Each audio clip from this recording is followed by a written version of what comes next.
तो चला ए भैया हो जा तैयार काहे से आ रहल बाटे भोजपुरी के चॉकलेटी स्टार।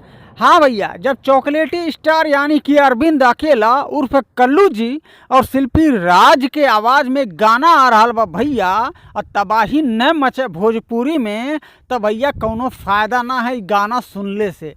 तो भैया जब जब अरविंद अकेला उर्फ कल्लू जी और शिल्पी राज के आवाज़ में कौनो भी गाना लॉन्च भइल बा, गर्दा गर्दा मच गइल बा ए भैया। तो आज आपके हम बतावे लायल बानी कि भोजपुरी के सुपरस्टार अरविंद अकेला उर्फ कल्लू जी और भोजपुरी की ट्रेंडिंग क्वीन कहे जाने वाली शिल्पी राज के आवाज़ में एगो गाना आ रहल बा और वही गानवा के अपडेट आपका ही छोट भाई आप सभी के देवे ला आयल बा। तो भैया हो कुछ ही घंटे पहले गानवा के पोस्टर लॉन्च कल गई है। तो स्क्रीनिया पे पोस्टरवा देख ला भैया। जी हाँ, डांड के दर्द से इस गानवा के टाइटल है डांट के दर्द से। भैया कल्लू जी के साथ में ये वीडियो में फाइट करते नजर आवे वाला बानी क्वीन शालिनी। पवन सिंह के साथ में बहुत खतरनाक गाने में फाइट की हैं, वही शालिनी हैं। आप वीडियो में देख रहे हैं यहाँ पे। जी हाँ, आस्था सिंह के बाजू में बैठी हैं और यही हैं शालिनी।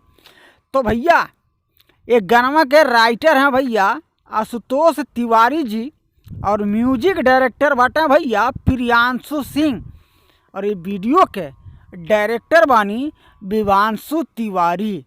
तो भैया इतना बड़े बड़े स्टार हैं गाने में काम किए, तो भैया गर्दा काहे ना मचाई हो भोजपुरी में।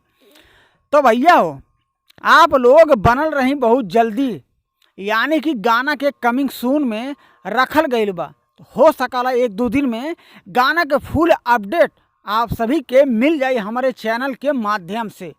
तो भैया वीडियो अगर आपके पसंद आ गई बा तो वीडियो के कर दी लाइक और चैनल पे नए हैं भैया तो कर दी सब्सक्राइब। काहे से भैया भोजपुरी के नया गाना के अपडेट यही चैनलवा से मिली है भैया। तो मिला तनी फिर से एगो नया वीडियो में।